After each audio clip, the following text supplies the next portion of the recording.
হাসিনাকে নিয়ে ভারতের অস্বস্তি বাড়ছে, সমাধান কোন পথে?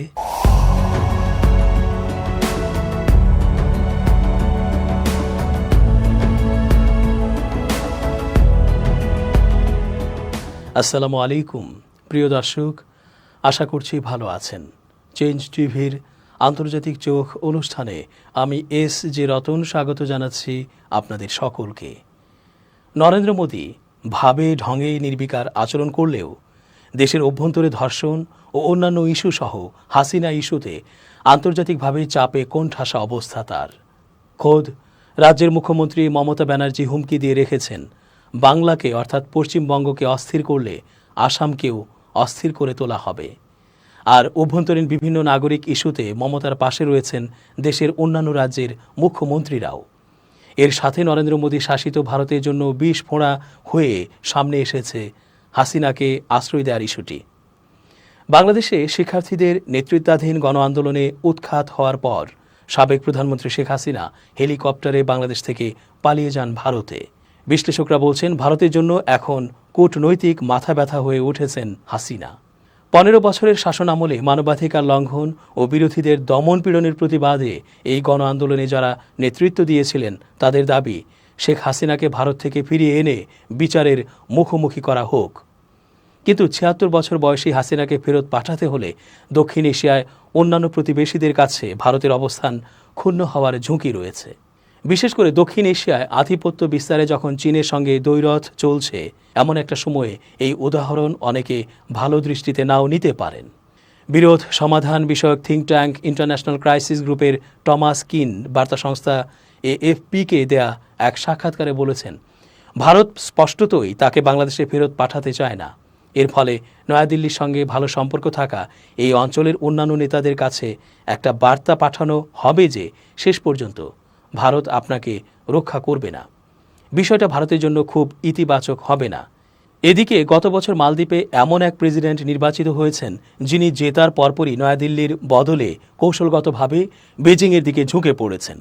আবার হাসিনার পতনের ফলে ভারত এই অঞ্চলে তার ঘনিষ্ঠতম মিত্রকে হারিয়েছে। অন্যদিকে শেখ হাসিনার অধীনে যারা নির্যাতিত হয়েছেন তারা তার সরকারের সংঘটিত নির্যাতনের জন্য ভারতকেই অনেকাংশে দায়ী করেন। ভারতের হিন্দু জাতীয়তাবাদী প্রধানমন্ত্রী নরেন্দ্র মোদীর কূটনীতিও সেই বৈরিতা ছড়াতে ভূমিকা রেখেছে। 84 বছর বয়সী নোবেল শান্তি পুরস্কার বিজয়ী ডক্টর মোহাম্মদ ইউনূসের নেতৃত্বে অন্তর্বর্তী সরকারকে সমর্থনের প্রতিশ্রুতি দিয়েছেন মোদী। বাংলাদেশের হিন্দু ধর্মাবলম্বীদের রক্ষা করার জন্য ইউনূসের প্রশাসনকে বারবার অনুরোধ করেছেন মোদী। ভারতের স্বাধীনতা দিবসে সপ্তদশ শতকের লাল কেল্লা থেকে দেয়া ভাষণে মোদী বাংলাদেশি হিন্দুদের বিপদে পড়ার বিষয়টি উল্লেখ করেন এবং পরবর্তীতে মার্কিন প্রেসিডেন্ট জো বাইডেনের সঙ্গে ফোনালাপেও বিষয়টি উত্থাপন করেন। শেখ হাসিনার পতনের পর বিশৃঙ্খল পরিস্থিতিতে হিন্দু ধর্মাবলম্বী ও মন্দিরের ওপর কিছু হামলার ঘটনা ঘটে। এসব ঘটনার নিন্দাও জানানো হয়েছে বাংলাদেশের আন্দোলনকারী ও অন্তর্বর্তী সরকারের পক্ষ থেকে। কিন্তু ভারতের সরকারের সমর্থক বেশ কিছু সংবাদ মাধ্যমে এসব ঘটনার অতিরঞ্জিত বিবরণ দেশটিতে বাংলাদেশের পরিস্থিতি সম্পর্কে নেতিবাচক ধারণা ছড়িয়েছে। বিএনপির মহাসচিব মির্জা ফখরুল ইসলাম আলমগীর বলেছেন, ভারত হাসিনাকে সমর্থন করে তার সব ফল এক ঝুড়িতে রেখে দিয়েছে এবং পরিস্থিতি কিভাবে বদলাতে হবে সেটা বুঝতে পারেনি। হাসিনার আমলে গ্রেপ্তার হওয়া হাজার হাজার বিএনপি নেতাকর্মীদের একজন মির্জা ফখরুল এএফপিকে বলেন, বাংলাদেশের জনগণ ভারতের সঙ্গে ভালো সম্পর্ক চায়, কিন্তু সেটা নিজেদের স্বার্থের বিনিময়ে নয়। তিনি আরও বলেন, দুর্ভাগ্যজনকভাবে ভারতের মনোভাব এই আত্মবিশ্বাস তৈরির জন্য অনুকূল নয়। এছাড়াও এমন অনাস্থা ও অবিশ্বাসের পরিস্থিতিতে আগস্ট মাসে ভয়াবহ বন্যায় আক্রান্ত হয় দুই দেশই। অনেক বাংলাদেশের পক্ষ থেকে ভারতকে এই বন্যার জন্য দায়ী করা হয়। বাংলাদেশের অন্তর্বর্তী সরকার এখনও প্রকাশ্যে নয়াদিল্লির কাছ থেকে হাসিনার ভারতে আশ্রয় নেওয়ার বিষয়টি উত্থাপন করেনি, কিন্তু কূটনৈতিক পাসপোর্ট বাতিল করার কারণে নয়াদিল্লির কাছে একটি সামরিক বিমান ঘাঁটিতে অবস্থান করা হাসিনার জন্য কোনো দেশে যাওয়াটাও কঠিন হয়ে পড়েছে। বাংলাদেশ ও ভারতের মধ্যে 2013 সালে একটি দ্বিপক্ষীয় প্রত্যাবাসন চুক্তি হয়েছিল।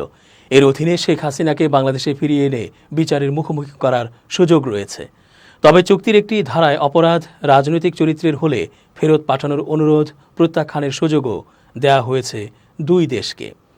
বাংলাদেশে নিযুক্ত ভারতের সাবেক রাষ্ট্রদূত পিনাক রঞ্জন চক্রবর্তী এএফপিকে বলেন, শেখ হাসিনাকে ফিরিয়ে আনার চাপ দেওয়ার চেয়ে দ্বিপক্ষীয় সম্পর্ক রক্ষা বাংলাদেশের জন্য বেশি গুরুত্বপূর্ণ। তিনি আরও বলেন, যে কোনো বুদ্ধিমান সরকার বুঝতে পারবে হাসিনার ভারতে থাকার বিষয়টিকে ইস্যুতে পরিণত করা তাদের জন্য কোনো সুবিধা তৈরি করবে না। সাবেক প্রধানমন্ত্রী শেখ হাসিনাকে চরম গোপনীয়তা ও কড়া সুরক্ষার মধ্যে আপাতত ভারত সরকার থাকার ব্যবস্থা করেছে। তবে তার ব্যাপারে চূড়ান্ত সিদ্ধান্ত কী নেওয়া হবে সেই বিষয়ে আনুষ্ঠানিকভাবে সরকার এখনও কিছুই জানায়নি। এরই মধ্যে বাংলাদেশ সরকার শেখ হাসিনার ডিপ্লোম্যাটিক পাসপোর্ট প্রত্যাহার করায় ভারতে এখন তার অবস্থানের বৈধ ভিত্তি কী সেটা নিয়েও প্রশ্নও উঠেছে। এ পরিপ্রেক্ষিতে দিল্লিতে ভারতের শীর্ষ পর্যায়ের কর্মকর্তা ও বিশ্লেষকদের সঙ্গে কথা বলে এই মুহূর্তে শেখ হাসিনাকে নিয়ে ভারতের সামনে কার্যত 3টি অপশন বা রাস্তা খোলা রয়েছে বলে জানা গেছে। প্রথম রাস্তাটা হলো বাংলাদেশের সাবেক প্রধানমন্ত্রীর জন্য তৃতীয় কোনো দেশে আশ্রয়ের ব্যবস্থা করা, যেখানে তিনি নিরাপদে ও সুরক্ষিত পরিবেশে থাকার নিশ্চয়তা পাবেন। দ্বিতীয় অপশন হলো শেখ হাসিনাকে রাজনৈতিক আশ্রয় বা পলিটিক্যাল অ্যাসাইলাম দিয়ে ভারতেই এখনকার মতো রেখে দেয়া। তৃতীয় বিকল্প পথটার হয়তো এখনই বাস্তবায়ন সম্ভব নয়, কিন্তু ভারতে কর্মকর্তা ও পর্যবেক্ষকদের একটি অংশ বিশ্বাস করেন কিছুদিন পরে উপযুক্ত পরিস্থিতি এলে বাংলাদেশে শেখ হাসিনার রাজনৈতিক প্রত্যাবর্তনের জন্য ভারত চেষ্টা করতে পারে। কারণ দল বা রাজনৈতিক শক্তি হিসেবে আওয়ামী লীগ এখনও ফুরিয়ে যায়নি এবং দলের সর্বোচ্চ নেত্রী হিসেবে তিনি দেশে ফিরে সংগঠনের হাল ধরতেই পারেন। এই 3টি বিকল্পের মধ্যে ভারতের কাছে অপশন হিসেবে প্রথমটাই যে সেরা তা নিয়েও কূটনৈতিক বা থিঙ্ক ট্যাঙ্ক মহলে কোনো সন্দেহ নেই। কারণ তিনি ভারতেই রয়ে গেলে সেটা আগামী দিনে দিল্লি ঢাকা সম্পর্কের ক্ষেত্রে বিরূপ প্রভাব ফেলতে পারে বলে তারা মনে করছেন। এর পাশাপাশি ভারত বাংলাদেশ প্রত্যর্পণ চুক্তির আওতায় শেখ হাসিনাকে হস্তান্তরের জন্য ঢাকার কাছ থেকে অনুরোধ এলে সেটা কোনো না কোনো যুক্তিতে দিল্লি খারিজ করে দেবে, তাও একরকম নিশ্চিত। তাই শেখ হাসিনাকে বিচারের জন্য বাংলাদেশের হাতে তুলে দেয়াকে ভারতের জন্য কোনো বাস্তবসম্মত অপশন বলে পর্যবেক্ষকরা মনে করছেন না। সুতরাং অন্যভাবে বললে শেখ হাসিনাকে নিয়ে স্বল্প বা দীর্ঘমেয়াদে ভারতের সামনে উল্লিখিত 3টি রাস্তাই খোলা থাকছে। পররাষ্ট্র মন্ত্রণালয়ের একজন শীর্ষস্থানীয় কর্মকর্তা বলেছেন, we are hoping for the best, preparing for the worst. অর্থাৎ ভারত এখনও আশা করছে শেখ হাসিনার ক্ষেত্রে সবচেয়ে ভালোটাই ঘটবে, তৃতীয় কোনো বন্ধু দেশে তিনি থাকতে পারবেন। কিন্তু সেটা যদি সম্ভব না হয় তাহলে সবচেয়ে খারাপটার জন্য, অর্থাৎ শেখ হাসিনাকে দীর্ঘ সময়ের জন্য ভারতেই রেখে দিতে হবে, এমনটা করতেও দিল্লিকে প্রস্তুত থাকতে হবে। বিবিসি জানতে পেরেছে শেখ হাসিনার যুক্তরাজ্যে যাওয়ার প্রস্তাব প্রথমেই বাধাপ্রাপ্ত হওয়ার পর ইউএই, সংযুক্ত আরব আমিরাত, সৌদি আরব ও ইউরোপের 2-1টি ছোট দেশের সঙ্গে ভারত এ বিষয়ে কথা বলেছিল। তবে এসব আলোচনায় তেমন অগ্রগতি হয়নি। তবে শেখ হাসিনা নিজে এখনও কোনো দেশে লিখিত আবেদন করেননি। তার হয়ে এবং তার মৌখিক সম্মতির ভিত্তিতে যাবতীয় কথাবার্তা ভারত সরকারই চালাচ্ছে। এখন প্রশ্ন হলো, যদি তৃতীয় কোনো দেশ শেখ হাসিনাকে আশ্রয় দিতে রাজিও হয়, তাহলে কোন পাসপোর্টে তিনি দিল্লি থেকে সেখানে যাবেন? ঢাকায় ভারতের সাবেক হাইকমিশনার রিভা গাঙ্গুলি দাস বললেন, এটা কিন্তু বড় কোনো সমস্যা নয়। বাংলাদেশ যদি তার পাসপোর্ট বাতিলও করে দিয়ে থাকে, ভারত সরকারের ইস্যু করা ট্রাভেল ডকুমেন্ট বা পারমিট দিয়েই তিনি অনায়াসে তৃতীয় দেশে যেতে পারবেন। রাজনৈতিক আশ্রয় প্রদানের ক্ষেত্রে বলা যায়, একান্ত প্রয়োজন হলে শেখ হাসিনাকে ভারতেই রাজনৈতিক আশ্রয় দিতে যে সরকার দ্বিধা করবে না, সেই ইঙ্গিতও দিল্লিতে এখন পাওয়া যাচ্ছে। তবে এই পদক্ষেপ যদি একান্তই নিতে হয়, তবে ভারত বাংলাদেশ দ্বিপাক্ষিক সম্পর্কের ক্ষেত্রে এর প্রভাব কী পড়বে সেটাও দিল্লিকে খেয়াল রাখতে হবে। অনেক বিশ্লেষক মনে করেন, শেখ হাসিনাকে ভারত যদি আশ্রয় দেয়, তাহলে বাংলাদেশের নতুন সরকারের সঙ্গে সম্পর্ক গড়ে তোলার ক্ষেত্রে সেটা অন্তরায় হয়ে উঠতে পারে। দিল্লিতে আইডিএসএ এর সিনিয়র ফেলো শ্রুতি পট্টনায়ক বলেছেন, এখন যদি ভারত শেখ হাসিনাকে আশ্রয় দেয় তাহলে বাংলাদেশে তা একটা ভুল বার্তা দেবে এবং সে দেশে ভারত বিরোধী সেন্টিমেন্টকে অবশ্যই আরও উস্কে দেবে। এই সমস্যার কথা ভারত সরকারও খুব ভালোভাবেই জানে। তারপরও প্রথম অপশনটা কাজ না করলে এই দ্বিতীয় অপশনটার দিকে তাদের বাধ্য হয়েই ঝুঁকতে হবে। কারণ দীর্ঘদিনের বন্ধু শেখ হাসিনার বিপদে পাশে না দাঁড়ানো ভারতের পক্ষে কোনো মতেই সম্ভব নয়। ভারতের সরকারের শীর্ষ নীতি নির্ধারকদের পর্যায়ে একটা প্রভাবশালী মহল এখনও বিশ্বাস করে, বাংলাদেশের রাজনৈতিক পরিমণ্ডলে শেখ হাসিনা চিরতরে ফুরিয়ে যাননি এবং উপযুক্ত সময় ও পরিবেশ এলে ভারতের উচিত হবে তার রাজনৈতিক পুনর্বাসনে সাহায্য করা। ভারতের একজন কর্মকর্তা বিবিসিকে বলেছেন, মনে রাখতে হবে, বাংলাদেশের রাজনীতিতে শেখ হাসিনা অন্তত 3 বার দুর্ধর্ষ কামব্যাক করেছেন। 81-তে, 96-তে আর 2008-এ। এই তিনবারই অনেকে ভেবেছিলেন তার পক্ষে হয়তো ঘুরে দাঁড়ানো সম্ভব নয়, কিন্তু প্রতিবারই তিনি তাদের ভুল প্রমাণ করেছেন। এখানে আসল কথা হলো, শেখ হাসিনা একদিন বাংলাদেশে ফিরে আবার আওয়ামী লীগের হাল ধরতে পারেন, দিল্লিতে একটি অংশ খুব সিরিয়াসলি এই কথাটা বিশ্বাস করে। এর জন্য ভারতকে প্রয়োজন হলে অন্তর্বর্তী সরকারের ওপর এবং প্রয়োজনে সেনাবাহিনীর উপরেও চাপ দিতে হবে বলে তারা যুক্তি দিচ্ছেন।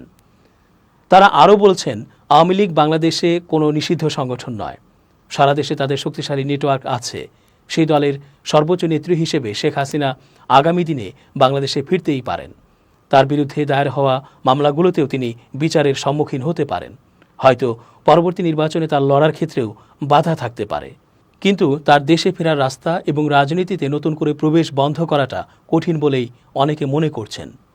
তবে বিগত প্রায় 50 বছর ধরে শেখ হাসিনার ওপর ভারত যে পরিমাণ রাজনৈতিক বিনিয়োগ করেছে, তাতে দিল্লির একটি প্রভাবশালী অংশ তাকে এখনই খরচের খাতায় ফেলতে কিছুতেই রাজি নন। তবে কিছু বিশ্লেষক এটাও বলছেন, পূর্বের কামব্যাক আর এবারের ঘটনার পর কামব্যাক এক কথা নয়। হাসিনা যেভাবে হত্যাযজ্ঞ চালিয়েছে, এরপর তার এদেশে আবারও রাজনীতি করা এক দুরাশার স্বপ্ন বটে। দর্শক, আজকের মতো শেষ করছি এখানেই। নিরাপদে থাকুন।